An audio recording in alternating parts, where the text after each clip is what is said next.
अगर कुछ ऐसे खालसे वड्डी पोजीशनस च ने जिन्होंने अजकल के मॉडर्न वॉरफेयर ते मॉडर्न वैपनरी के बारे नहीं पता, तो मैं उन्होंने हथ जोड़ के रिक्वेस्ट करांगा कि इन्हां चीज़ों के बारे पता कर लैन।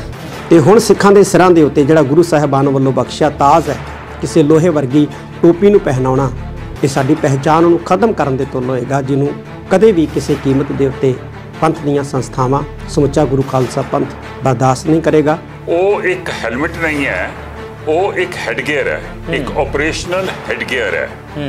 वो एक लड़ाई लड़न दी किट दा एक अमूल्य हिस्सा है। वो एक ऐसी चीज़ है जिहदे नाल अजकल दे मॉडर्न वॉरफेयर दे विच तुसी इंफ्रारेड डिवाइसिस यूज़ कर सकते हो, कम्युनिकेशन यूज़ कर सकते हो, आर्टिफिशियल इंटैलीजेंस यूज़ कर सकते हो। ते साडी पहचान दे प्रतीक दस्तार दे उत्ते किसी किस्म दा टोप पाउणा, ये साडी पहचान नूं खत्म करन दे यतन वजों ही वेख्या जाएगा। मेरे हिसाब दे नाल ऐसी एक टिप्पणी करन तो पहले या इहदे उत्ते चर्चा करन तो पहले इहदे बारे च पूरी नॉलेज गेन करनी बहुत जरूरी सीगी कि ये है की है। 40 साल पहले जदों मैं दस रहा कि असी हेलमेट पाते सीगे ते उस वेले तो लैके हुण तक किसी ने उदों ये नहीं सोचा कि जिहड़ियां हेलमेट्स पानियां हुंदियां ने इन्हां दे नाल सिक्स नूं कितनी प्रॉब्लम हुंदी है। ये पहली वारी होया है कि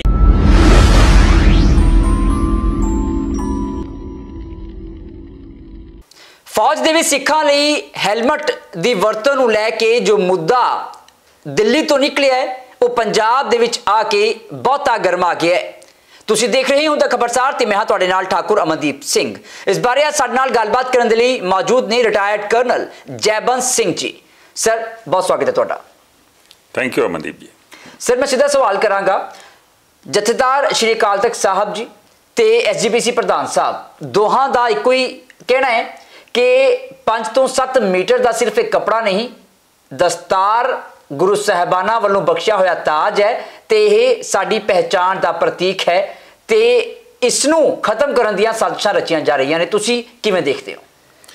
thank you Amandeep ji.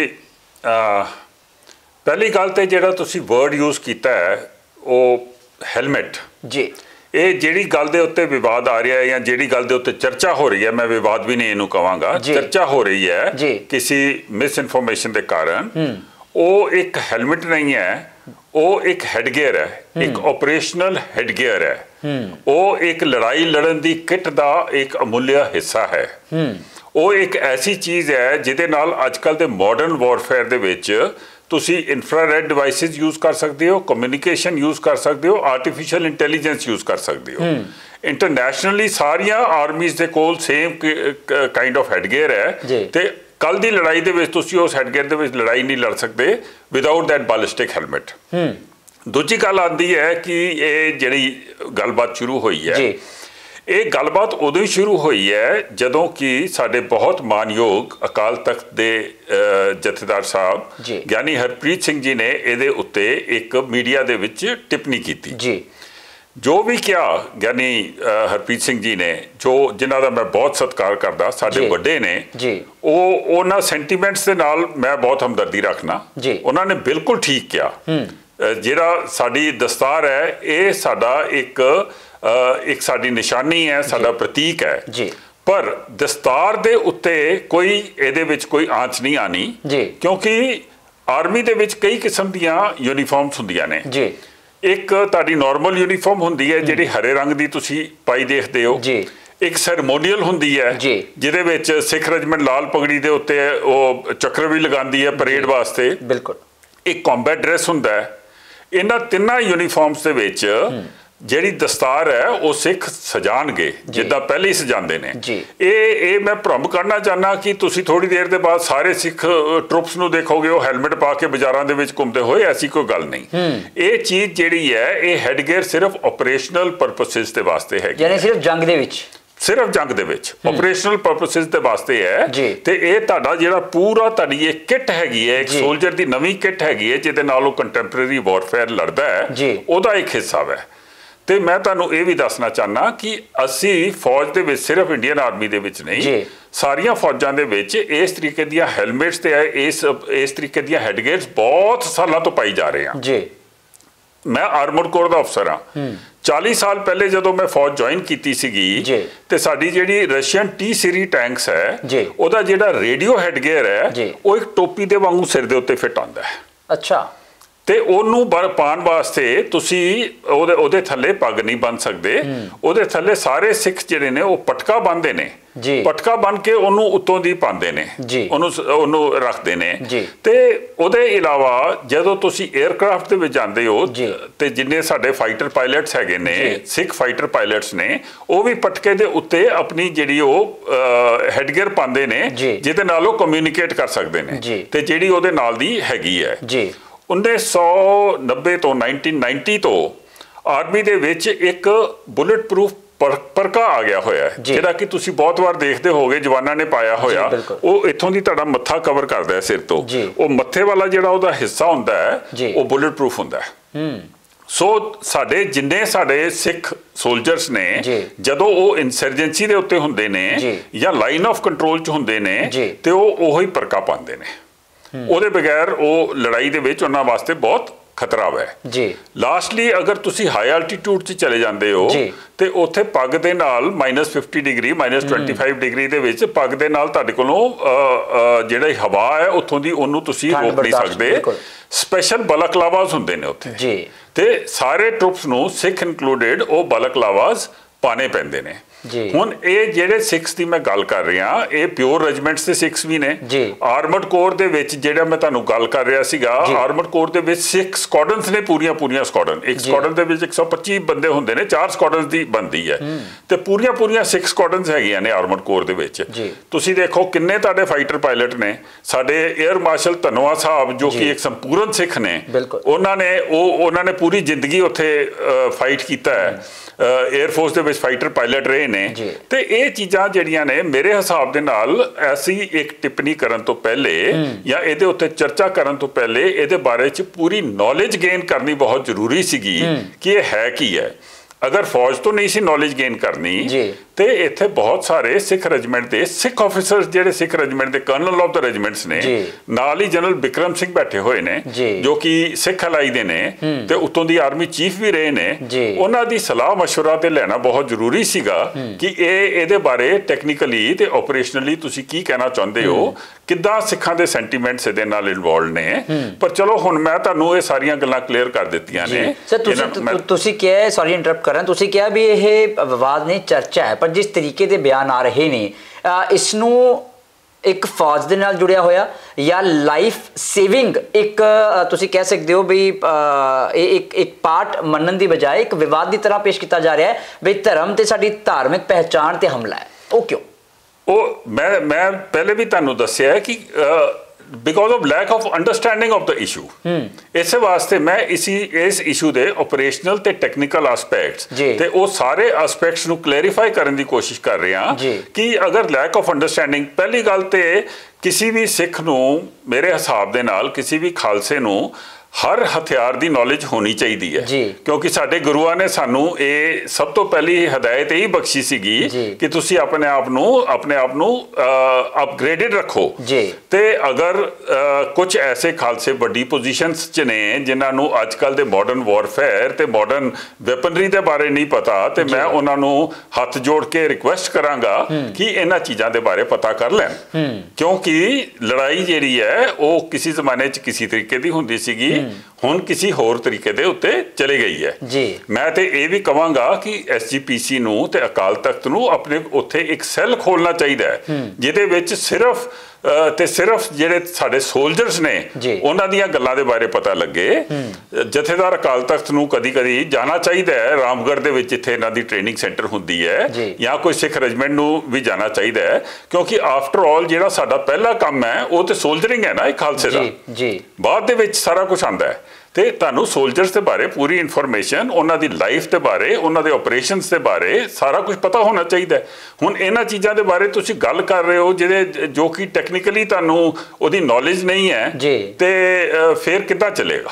Sir, ਉਹਨਾਂ ਨੇ ਇੱਕ ਇਤਿਹਾਸ ਦੇ ਵਿੱਚੋਂ ਵੀ ਉਦਾਹਰਨ ਦਿੱਤਾ ਹੈ, ਕਹਿੰਦੇ ਜਦੋਂ ਅੰਗਰੇਜ਼ ਹੁਕਮ ਕਰਦੇ ਹੁੰਦੇ ਸੀ, ਅੰਗਰੇਜ਼ਾਂ ਦੀ ਹਕੂਮਤ ਸੀ, ਉਦੋਂ ਵੀ ਸਿੱਖਾਂ ਨੂੰ ਕਿਹਾ ਗਿਆ ਵੀ ਤੁਸੀਂ ਇਹ ਸਿਰ ਦੇ ਉੱਤੇ ਟੋਪ ਲਾਓ, ਪਰ ਸਿੱਖਾਂ ਨੇ ਮਨਾ ਕੀਤਾ। ਤੇ ਉਹ ਹੋਰ ਵੀ ਜੰਗਾਂ ਦੀ ਜਿਹੜੀ ਹੈਗੀ ਐਗਜ਼ਾਮਪਲ ਦਿੰਦੇ ਨੇ, ਕਹਿੰਦੇ ਉਦੋਂ ਵੀ ਨਹੀਂ ਲਾਈ, ਸਾਰਾ ਗੜੀ ਦੀ ਉਹ ਗੱਲ ਕਰਦੇ ਨੇ ਜਾਂ ਹੋਰ ਗੱਲਾਂ ਕਰਦੇ ਨੇ? ਸਾਰਾ ਗੜੀ ਦੇ ਟਾਈਮ, ਅੰਗਰੇਜ਼ਾਂ ਦੇ ਟਾਈਮ ਉਸ ਤਰੀਕੇ ਦਾ ਵਾਰਫੇਅਰ ਨਹੀਂ ਸੀਗਾ ਜਿਹੜਾ ਇਸ ਵੇਲੇ ਚੱਲ ਰਿਹਾ।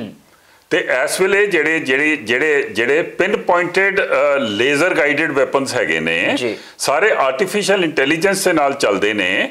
ਇੱਕ ਜਿਹੜਾ ਸੋਲਜਰ ਹੈ ਉਹ ਇੱਕ ਆਪਣੇ ਆਪ ਦੇ ਵਿੱਚ ਇੱਕ ਪੂਰਾ ਇੱਕ ਸਿਸਟਮ, ਇੱਕ ਫਾਈਟਿੰਗ ਸਿਸਟਮ ਬਣ ਗਿਆ। ਤੇ ਉਹ ਜਿਹੜਾ ਸਿਸਟਮ ਹੈ ਉਹ ਤੁਹਾਡੀ ਬ੍ਰੇਨ ਤੋਂ, ਤੁਹਾਡੀ ਹੈਲਮਟ ਤੋਂ ਕੰਟਰੋਲ ਹੋ ਰਿਹਾ ਹੈ। ਤੁਸੀਂ ਦੱਸੋ ਤੁਸੀਂ ਕਿੱਦਾਂ ਲੜਾਈ ਕਰੋਗੇ ਜਦੋਂ ਤੱਕ ਤੁਹਾਡੇ ਕੋਲ ਇੱਕ ਬੈਲਿਸਟਿਕ ਹੈਲਮਟ ਨਹੀਂ ਹੈ, ਜਦੋਂ ਤੱਕ ਤੁਹਾਡੇ ਕੋਲ ਕਮਿਊਨੀਕੇਸ਼ਨ ਨਹੀਂ ਹੈ, ਤੁਹਾਡੇ ਕੋਲ ਥਰਮਲ ਇਮੇਜਿੰਗ ਨਹੀਂ ਹੈ, ਇਨਫਰਾਰੈਡ ਡਿਵਾਈਸ ਨਹੀਂ ਹੈ, ਤੁਹਾਡੀ ਕਿਸੇ ਦੇ ਨਾਲ ਕੰਟੈਕਟ ਨਹੀਂ ਹੈ, ਉਦੋਂ ਤੱਕ ਤੁਸੀਂ ਕਿੱਦਾਂ ਲੜਾਈ ਲੜੋਗੇ? ਸੋ ਆਲ ਥੀਸ ਥਿੰਗਸ। ਮੈਂ ਤੁਹਾਨੂੰ ਇੱਕ ਹੋਰ ਵੀ ਗੱਲ ਦੱਸਾਂ, 40 ਸਾਲ ਪਹਿਲੇ ਜਦੋਂ ਮੈਂ ਦੱਸ ਰਿਹਾ ਕਿ ਅਸੀਂ ਹੈਲਮਟ ਪਾਉਂਦੇ ਸੀਗੇ, ਤੇ ਉਸ ਵੇਲੇ ਤੋਂ ਲੈ ਕੇ ਹੁਣ ਤੱਕ ਕਿਸੇ ਨੇ ਉਦੋਂ ਇਹ ਨਹੀਂ ਸੋਚਿਆ ਕਿ ਜਿਹੜੀਆਂ ਇਹ ਹੈਲਮਟਸ ਪਾਣੀਆਂ ਹੁੰਦੀਆਂ ਨੇ ਇਹਨਾਂ ਦੇ ਨਾਲ ਸਿੱਖਸ ਨੂੰ ਕਿੰਨੀ ਪ੍ਰੋਬਲਮ ਹੁੰਦੀ ਹੈ। ਇਹ ਪਹਿਲੀ ਵਾਰੀ ਹੋਇਆ ਹੈ ਕਿ ਇਹ ਗੱਲ ਜਿਹੜੀ ਹੈ ਗਵਰਨਮੈਂਟ ਨੇ ਸੋਚੀ ਹੈ, ਸੈਂਸਿਟਿਵਿਟੀ ਆਈ ਹੈ ਗਵਰਨਮੈਂਟ ਦੇ ਵਾਸਤੇ ਕਿ ਅਸੀਂ ਇੱਕ ਐਸੀ ਸਪੈਸ਼ਲ ਹੈਲਮਟ ਬਣਾਈਏ ਸਿੱਖਸ ਦੇ ਵਿੱਚ, ਜਿਹਦੇ ਵਿੱਚ ਕਿ ਉਹਨਾਂ ਦਾ ਜਿਹੜਾ ਕੇਸ ਨੇ ਉਹਨਾਂ ਨੂੰ ਤਰੀਕੇ ਦੇ ਨਾਲ ਉਹਨਾਂ ਨੂੰ ਉਹ ਕੇਸ ਰੱਖ ਕੇ ਕੰਫਰਟ ਹੋਏ। ਇਹਦੋਂ ਪਹਿਲੇ ਤਾਂ ਕਦੀ ਕਿਸੇ ਨੇ ਇਹ ਸੋਚਿਆ ਨਹੀਂ। ਤੇ ਮੈਂ ਤੁਹਾਨੂੰ ਦੱਸ ਰਿਹਾ ਕਿ 40 ਸਾਲਾਂ ਤੋਂ ਸਾਰੇ ਪਾਈ ਜਾ ਰਹੇ ਨੇ। ਕਿਸੇ 40 ਸਾਲਾਂ ਤੁਸੀਂ ਪਹਿਲਾਂ ਕਦੇ ਸੁਣਿਆ ਵੀ ਇਦਾਂ ਦਾ ਰੌਲਾ ਪਿਆ ਹੋਵੇ? ਅੱਜ ਤੱਕ ਨਹੀਂ। ਤੇ ਮੈਂ ਇਹ ਵੀ ਤੁਹਾਨੂੰ ਪੁੱਛਣਾ ਚਾਹਨਾ ਕਿ ਜਦੋਂ ਨਵਜੋਤ ਸਿੱਧੂ ਲੜਦਾ ਸੀਗਾ ਹੈਲਮਟ, ਕ੍ਰਿਕਟ ਖੇਡਦਾ ਹੈਲਮਟ ਪਾ ਕੇ, ਉਦੋਂ ਕੀ ਹੁੰਦਾ? ਤੇ ਜਦੋਂ ਸਾਡੇ ਸਾਰੇ ਹਾਕੀ ਖੇਡਦੇ ਨੇ ਸਾਡੇ ਮੁੰਡੇ, ਸਿਰ ਦੇ ਉੱਤੇ ਸਿਰਫ ਇੱਕ ਰੁਮਾਲ ਬਣ ਕੇ ਜਾਂ ਪਟਕਾ ਪਾ ਕੇ, ਤੇ ਉਦੋਂ ਉਹਨਾਂ ਨੂੰ ਵੀ ਦਸਤਾਰ ਦੇ ਨਾਲ ਖੇਡਣੀ ਚਾਹੀਦੀ ਹੈ। ਸੋ ਦਸਤਾਰ ਬਹੁਤ ਮਾਨਯੋਗ ਹੈ। ਪਰ ਕੁਝ ਚੀਜ਼ਾਂ ਮਾਡਰਨ, ਜਿੱਦਾਂ ਤੁਸੀਂ ਆਪਣੇ ਅੱਗੇ ਜ਼ਿੰਦਗੀ 'ਚ ਵੱਧਦੇ ਜਾਂਦੇ ਹੋ, ਤੇ ਤੁਹਾਨੂੰ ਕੁਝ ਚੀਜ਼ਾਂ ਦੇ ਵਿੱਚ ਥੋੜੀ ਜਿਹੀ ਫਲੈਕਸੀਬਿਲਿਟੀ ਲਿਆਣੀ ਬਹੁਤ ਜ਼ਰੂਰੀ ਹੋ ਜਾਂਦੀ ਹੈ। ਤੇ ਮੈਂ ਤੇ ਸਤਿਕਾਰ ਦੇ ਨਾਲ ਇਹੋ ਹੀ ਕਿਹਾ ਹੈ ਕਿ ਸਾਡੇ ਜਿਹੜੇ ਬਹੁਤ ਮਾਨਯੋਗ ਅਕਾਲ ਤਖਤ ਜਥੇਦਾਰ ਨੇ ਜਾਂ SGPC ਹੈ, ਉਹਨਾਂ ਨੂੰ ਇਸ ਚੀਜ਼ ਦੇ ਉੱਤੇ ਇੱਕ ਵਾਈਡਰ ਡਿਬੇਟ ਕਰਕੇ, ਸਾਡੇ ਜਿਹੜੇ ਸਿੱਖ ਆਫੀਸਰਸ ਨੇ ਉਹਨਾਂ ਨਾਲ ਗੱਲਬਾਤ ਕਰਕੇ, ਤੇ ਫਿਰ ਇਸ ਚੀਜ਼ ਦੇ ਬਾਰੇ ਗੱਲ ਕਰਨੀ ਚਾਹੀਦੀ ਹੈ।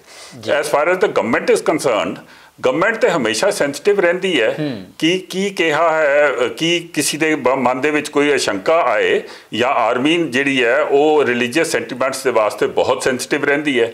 ਤੁਹਾਨੂੰ ਪਤਾ ਹੀ ਹੈ ਕਿ ਆਰਮੀ ਦੇ ਵਿੱਚ ਜਦੋਂ ਵੀ ਕੋਈ ਯੂਨਿਟ ਚੱਲਦੀ ਹੈ ਤੇ ਪਹਿਲੇ ਉਹਦੀ ਰਿਲੀਜੀਅਸ ਇੰਸਟੀਟਿਊਸ਼ਨ ਅੱਗੇ ਜਾਂਦੀ ਹੈ। ਤੁਸੀਂ ਦੇਖਿਆ ਹੀ ਹੋਇਆ ਸਿੱਖ ਗੁਰਦੁਆਰੇ ਕਿੱਥੇ ਸਿੱਖ ਰੈਜੀਮੈਂਟਸ ਨੇ ਬਣਾਏ ਹੋਏ ਨੇ, ਪਹਿਲੇ ਜਾ ਕੇ ਤੁਹਾਡਾ ਗੁਰਦੁਆਰਾ ਸੈਟਲ ਹੁੰਦਾ ਹੈ, ਫਿਰ ਯੂਨਿਟ ਸੈਟਲ ਹੁੰਦੀ ਹੈ। So army is very sensitive about all these things. ਤੇ ਕਲੈਰੀਫਿਕੇਸ਼ਨ ਮੈਂ ਤੇ ਤੁਹਾਨੂੰ ਇਨਡਾਇਰੈਕਟਲੀ ਦੇ ਦਿੱਤੀ ਹੈ। ਅਗਰ ਕੋਈ ਆਫੀਸ਼ੀਅਲ ਕਲੈਰੀਫਿਕੇਸ਼ਨ ਚਾਹੀਦੀ ਹੈ, ਮਾਨਯੋਗ ਗਿਆਨੀ ਹਰਪ੍ਰੀਤ ਸਿੰਘ ਜੀ ਨੂੰ ਕੰਟੈਕਟ ਕਰ ਸਕਦੇ ਨੇ। ਨਹੀਂ, ਮੈਨੂੰ ਤਾਂ ਕੰਟੈਕਟ ਕਰ ਹੀ ਨਹੀਂ, ਪਰ ਮੇਰੀ ਤੇ ਮੀਡੀਆ ਦੇ ਵਿੱਚ ਆ ਗਈ ਹੈ। ਤੇ ਉਹਨਾਂ ਨੂੰ ਸਿੱਖ ਰੈਜੀਮੈਂਟ ਦੇ ਕਰਨਲ ਆਫ ਦਾ ਰੈਜੀਮੈਂਟ ਨੂੰ ਕੰਟੈਕਟ ਕਰਨਾ ਚਾਹੀਦਾ ਹੈ, ਸਿੱਖ ਟਰੂਪਸ ਦੇ ਸੈਂਟੀਮੈਂਟਸ ਨੂੰ ਦੇਖਣਾ ਚਾਹੀਦਾ ਹੈ, ਤੇ ਗਵਰਨਮੈਂਟ ਨੂੰ ਕੰਟੈਕਟ ਕਰਨਾ ਚਾਹੀਦਾ ਹੈ, ਨੈਸ਼ਨਲ ਕਮਿਸ਼ਨ ਆਫ ਮਾਈਨੋਰਿਟੀਜ਼ ਨੂੰ ਕੰਟੈਕਟ ਕਰਨਾ ਚਾਹੀਦਾ ਹੈ। ਤੇ ਇਸ ਤਰੀਕੇ ਦੇ ਨਾਲ ਕੋਈ ਇੱਕ ਫਰਮਾਨ ਕਰ ਦੇਣਾ ਜਾਂ ਕਹਿ ਦੇਣਾ ਕਿ ਇਹ ਗੱਲ ਜਿਹੜੀ ਹੈ ਨਹੀਂ ਹੋਣੀ ਚਾਹੀਦੀ ਹੈ, ਕਿ ਉਹਨਾਂ ਨੇ ਸਿੱਖ ਟਰੂਪਸ ਨੂੰ ਪੁੱਛਿਆ ਸੀਗਾ ਇਹ ਕਹਿਣ ਤੋਂ ਪਹਿਲੇ? ਕਿੰਨਿਆਂ ਨੂੰ ਪੁੱਛਿਆ ਸੀਗਾ? ਤੇ ਕਿਸੇ ਦੇ ਮਨ ਦੇ ਵਿੱਚ, ਆਪਣੇ ਹੀ ਸੋਲਜਰਸ ਦੇ ਮਨ ਦੇ ਵਿੱਚ ਕਿਸੇ ਤਰੀਕੇ ਦੀ ਸ਼ੰਕਾ ਪੈਦਾ ਕਰਨ ਤੋਂ ਪਹਿਲੇ ਮੇਰਾ ਖਿਆਲ ਕੁਝ ਥੋੜਾ ਜਿਹਾ ਇਹਦੇ ਬਾਰੇ ਜ਼ਿਆਦਾ ਸੋਚ ਲੈਣਾ ਚਾਹੀਦਾ ਸੀ। ਸਰ, ਕਦੇ ਇਦਾਂ ਹੋਇਆ ਜਿੱਦਾਂ ਹੁਣ ਗਿਆਨੀ ਜੀ ਨੇ ਗੱਲ ਛੇੜੀ ਹੈ, ਇਤਿਹਾਸ ਵਿੱਚ ਜੇ ਝਾਤ ਮਾਰੀਏ, ਤੁਹਾਡਾ ਤਜਰਬਾ ਬਹੁਤ ਜ਼ਿਆਦਾ ਹੈ, ਤੇ ਕਦੇ ਮੁਸਲਿਮ ਭਾਈਚਾਰੇ 'ਚੋਂ ਕਿਸੇ ਨੇ ਕਿਹਾ ਹੋਵੇ ਵੀ ਅਸੀਂ ਟੋਪੀ ਦੇ ਉੱਤੇ ਕੁਛ ਨਹੀਂ ਪਾਣਾ ਜੀ, ਕਿਸੇ ਹਿੰਦੂ ਵੀਰ ਨੇ ਕਿਹਾ ਹੋਵੇ ਅਸੀਂ ਟਿੱਕਾ ਲਾਇਆ ਹੁੰਦਾ ਜੀ, ਅਸੀਂ ਉੱਤੇ ਕੁਛ ਨਹੀਂ ਪਾਣਾ ਜੀ? ਦੇਖੋ ਅਮਨਦੀਪ ਜੀ, ਫੌਜ ਦੇ ਵਿੱਚ ਇੱਕੋ ਹੀ ਯੂਨੀਫਾਰਮ ਹੁੰਦੀ ਹੈ, ਇੱਕੋ ਹੀ ਸਟਾਈਲ ਦਾ ਕੰਬੈਟ ਡਰੈਸ ਹੁੰਦਾ ਹੈ, ਇੱਕੋ ਸਟਾਈਲ ਦੀ ਆਪਰੇਸ਼ਨਲ ਕਿੱਟ ਹੁੰਦੀ ਹੈ। ਜੋ ਫੌਜ ਦੇ ਵਿੱਚ ਆਉਂਦਾ ਹੈ ਉਹਨੂੰ ਉਸੇ ਕਿੱਟ ਦੇ ਨਾਲ ਚੱਲਣਾ ਪੈਂਦਾ ਹੈ। ਹੁਣ ਕਿਸੇ ਨੇ ਮੈਨੂੰ ਇਹ ਸਵਾਲ ਪੁੱਛਿਆ ਸੀਗਾ ਕਿ ਤੁਹਾਡੇ ਜਿਹੜੇ ਸਿੱਖ ਸਾਡੇ ਭਰਾ ਨੇ ਉਹ ਆਸਟ੍ਰੇਲੀਅਨ ਆਰਮੀ ਜੁਆਇਨ ਕਰ ਰਹੇ ਨੇ, ਅਮਰੀਕਨ ਆਰਮੀ ਜੁਆਇਨ ਕਰ ਰਹੇ ਨੇ। ਮੈਂ ਤੁਹਾਨੂੰ ਅੱਜ ਕਲੀਅਰ ਕਰ ਦਿੰਦਾ ਕਿ ਉਹਨਾਂ ਦੀ ਜਿਹੜੀ ਵਾਕਿੰਗ ਡਰੈਸ ਹੈ, ਵਰਕਿੰਗ ਡਰੈਸ ਹੈਗੀ ਹੈ, ਉਹਦੇ 'ਚ ਤੇ ਉਹ ਦਸਤਾਰ ਸਜਾਣਗੇ ਜਿੱਦਾਂ ਸਾਡੇ ਵੀ ਸਾਡੇ ਜਿਹੜੇ ਸਿੱਖ ਨੇ ਉਹ ਆਪਣੀ ਦਸਤਾਰ ਸਜਾਈ ਰੱਖਣਗੇ। ਜਦੋਂ ਉਹ ਕੰਬੈਟ 'ਚ ਜਾਣਗੇ ਉਹ ਵੀ ਇਸੇ ਤਰੀਕੇ ਦੀ ਹੈਲਮਟ ਪਾਣਗੇ, ਕਿਉਂਕਿ ਇਹਦੇ ਬਗੈਰ ਕੰਬੈਟ ਦੇ ਵਿੱਚ ਜਾਣ ਦਾ ਕੋਈ ਤਰੀਕਾ ਹੀ ਹੈ ਨਹੀਂ। ਤੇ ਉਹਨਾਂ ਵਾਸਤੇ ਗਿਆਨੀ ਹਰਪ੍ਰੀਤ ਸਿੰਘ ਜੀ ਨੇ, ਜਥੇਦਾਰ ਅਕਾਲ ਤਖਤ ਸਾਹਿਬ ਉਹਨਾਂ ਵਾਸਤੇ ਕਿ ਕਿਹਾ ਅਮਰੀਕਨ ਆਰਮੀ ਨੂੰ ਕਿਹਾ ਵੀ ਤੁਸੀਂ ਕਾਹਨੂੰ ਪਵਾ ਰਹੇ ਹੋ, ਤੁਸੀਂ ਸਿੱਖਾਂ ਦੀ ਪਹਿਚਾਣ ਤੇ ਜਿਹੜਾ ਹੈਗਾ ਹਾਂ, ਤੇ ਅਗਰ ਹੈ ਤੇ ਇੰਟਰਨੈਸ਼ਨਲੀ ਇਹ ਗੱਲ ਹੋਣੀ ਚਾਹੀਦੀ ਹੈ ਨਾ। ਤੇ ਸਾਡੇ ਸਿੱਖ ਦੇਖੋ, ਸਾਡਾ ਜਿਹੜਾ ਕੰਮ ਹੈ, ਸਾਡੀ ਪਹਿਲੀ ਰਹਿਤ ਮਰਿਆਦਾ ਇਹ ਹੈਗੀ ਹੈ ਕਿ ਅਸੀਂ ਸੋਲਜਰਿੰਗ ਕਰਨੀ ਹੈ। ਤੇ ਅਗਰ ਅਸੀਂ ਸੋਲਜਰਿੰਗ ਹੀ ਨਹੀਂ ਕੀਤੀ, ਅਸੀਂ ਅਗਰ ਗਰੀਬਾਂ ਦੇ ਵਾਸਤੇ ਨਹੀਂ ਲੜੇ, ਅਸੀਂ ਆਪਣੇ ਦੇਸ਼ ਦੇ ਵਾਸਤੇ ਆਪਣੇ ਆਪ ਨੂੰ ਤਿਆਰ ਨਹੀਂ ਕੀਤਾ, ਲੜਾਈ ਦੇ ਵਾਸਤੇ ਨਹੀਂ ਤਿਆਰ ਕੀਤਾ, ਤੇ ਫਿਰ ਸਿੱਖ ਦੀ ਤੇ ਖਾਲਸੇ ਦੀ ਪਛਾਣ ਕੀ ਹੈ? ਸਭ ਤੋਂ ਪਹਿਲੀ ਪਛਾਣ ਤੇ ਸਾਡੀ ਇਹ ਹੈ। ਮੈਂ ਤੇ ਕਹਿੰਦਾ ਕਿ ਜਿੰਨੇ ਖਾਲਸੇ ਨੇ, ਜੋ ਕਿ ਅਗਰ ਕਿਸੇ ਨੇ SGPC ਦੇ ਵਿੱਚ ਮੈਂਬਰ ਬਣਨਾ ਹੈ ਤੇ ਉਹਦੇ ਵਾਸਤੇ 10 ਸਾਲ ਜਿਹੜੀ ਹੈ ਮਿਲਟਰੀ ਸਰਵਿਸ ਕੰਪਲਸਰੀ ਹੋਣੀ ਚਾਹੀਦੀ ਹੈ, ਤਾਂ ਕਿ ਜਿਹੜੀ ਪਹਿਲੀ ਤੁਹਾਡੀ ਰਹਿਤ ਹੈਗੀ ਹੈ ਉਹਦੇ ਬਾਰੇ ਤੇ ਤੁਹਾਨੂੰ ਪੂਰਾ ਪਤਾ ਲੱਗ ਜਾਏ, ਤੁਹਾਨੂੰ ਐਕਸਪੀਰੀਅੰਸ ਹੋ ਜਾਏ। ਬਾਕੀ ਜਿਹੜਾ ਉਹ ਨਾਲ ਆਉਂਦਾ। ਅਸੀਂ ਵੀ ਤੇ ਗੁਰੂ ਮਹਾਰਾਜ ਦੇ ਹੀ ਚੇਲੇ ਹੈਗੇ ਆ ਨਾ। 40 ਸਾਲ ਅਸੀਂ ਫੌਜ ਦੇ ਵਿੱਚ ਲਗਾਤੇ, ਸਾਡੇ ਪੂਰੇ ਗੋਡੇ, ਸਾਡੀਆਂ ਹੱਡੀਆਂ ਸਾਰੀਆਂ ਖਰਾਬ ਹੋ ਗਈਆਂ। ਹੁਣ ਇਸ ਉਮਰ ਦੇ ਵਿੱਚ ਨਾ ਸਾਡੇ ਕੰਨ ਚੱਲਦੇ, ਨਾ ਸਾਡੀਆਂ ਹੱਡੀਆਂ ਚੱਲਦੀਆਂ, ਤੇ ਅਸੀਂ ਵੀ ਤੇ ਗੁਰੂ ਸਾਹਿਬ ਦੇ ਨਾਂ ਦੇ ਉੱਤੇ ਹੀ ਕੀਤਾ ਹੈ ਸਭ ਕੁਝ।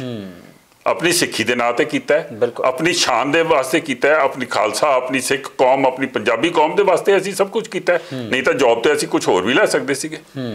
ਅੱਛਾ, ਮੇਰੇ ਖਿਆਲ ਸਰ ਨੇ ਜਿਹੜੀ ਗੱਲ ਕਹੀ ਹੈ ਬਈ ਜੌਬ ਕੁਝ ਹੋਰ ਵੀ ਲੈ ਸਕਦੇ ਸੀ, ਤਾਂ ਇਕੱਲੇ ਸਰ ਹੀ ਨਹੀਂ, ਮੇਰੇ ਖਿਆਲ ਜਿਨ੍ਹਾਂ ਦੇ 4 ਫਾਦਰਸ ਵੀ ਆਰਮੀ ਵਿੱਚ ਸੀ। ਸਰ ਤੁਹਾਡੇ ਫਾਦਰ ਸਾਹਿਬ ਵੀ ਮੇਰੇ ਖਿਆਲ ਆਰਮੀ ਵਿੱਚ? ਮੇਰੀ 3 ਜਨਰੇਸ਼ਨ ਆਰਮੀ 'ਚ ਸੀਗੀਆਂ ਜੀ, ਤੇ ਮੈਂ 5 ਭੈਣਾਂ ਦਾ ਇਕਲੌਤਾ ਭਰਾ ਵਾਂ।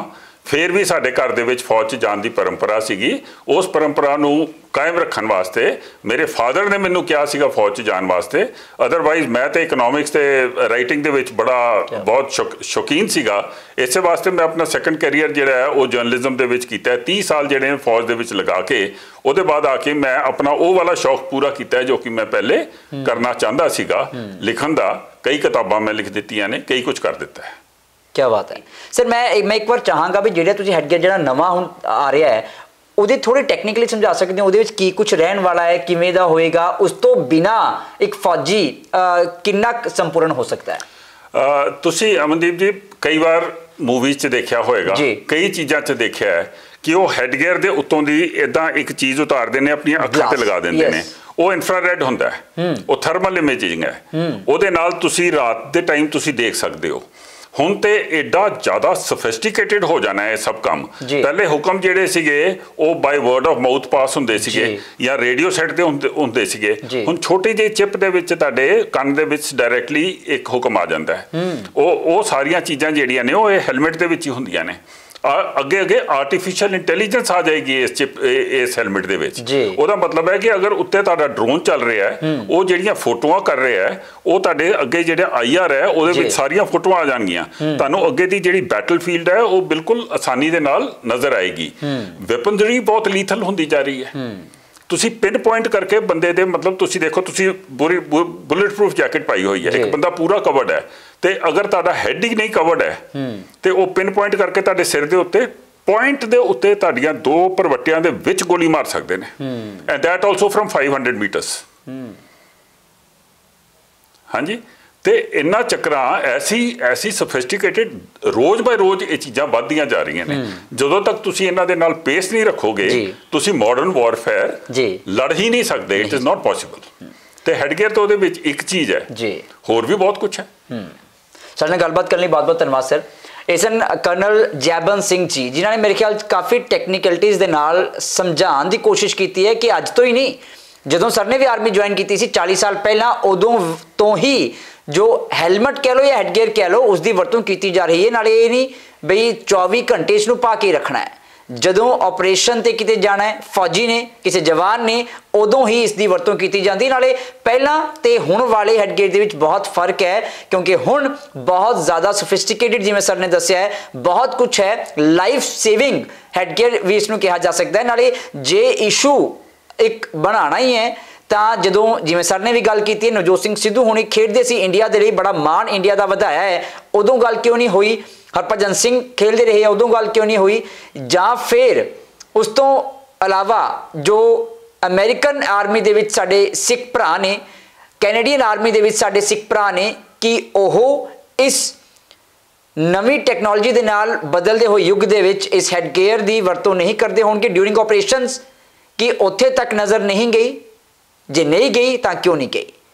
ਤਾਂ ਇੱਕ ਗੱਲ ਸਾਫ਼ ਹੈ ਕਿ ਇਸ ਨੂੰ ਕੋਈ ਹੋਰ ਵਿਵਾਦਤ ਮੁੱਦਾ ਬਣਾਉਣ ਦੀ ਬਜਾਏ ਸਮਝਿਆ ਜਾਵੇ ਕਿ ਇੱਕ ਲਾਈਫ ਸੇਵਿੰਗ ਇੱਕ ਹੈਡਗੇਅਰ ਹੈ ਇਹ, ਤੇ ਹਰ ਇੱਕ ਫੌਜੀ ਦੀ ਜਾਨ ਨਾ ਸਿਰਫ ਸਾਡੇ ਦੇਸ਼ ਨੂੰ ਬਲਕਿ ਹਰ ਇੱਕ ਉਸਦੇ ਪਰਿਵਾਰ ਨੂੰ ਵੀ ਬੜੀ ਪਿਆਰੀ ਹੈ, ਤੇ ਉਸ ਜਾਨ ਨੂੰ ਬਚਾਉਣ ਲਈ ਬੜਾ ਜ਼ਰੂਰੀ ਹੈ। ਕੈਮਰਾ ਪਰਸਨ ਮਨੋਜ ਦੇ ਨਾਲ ਠਾਕੁਰ ਅਮਨਦੀਪ ਸਿੰਘ, ਦ ਖਬਰਸਾਰ, ਚੰਡੀਗੜ੍ਹ।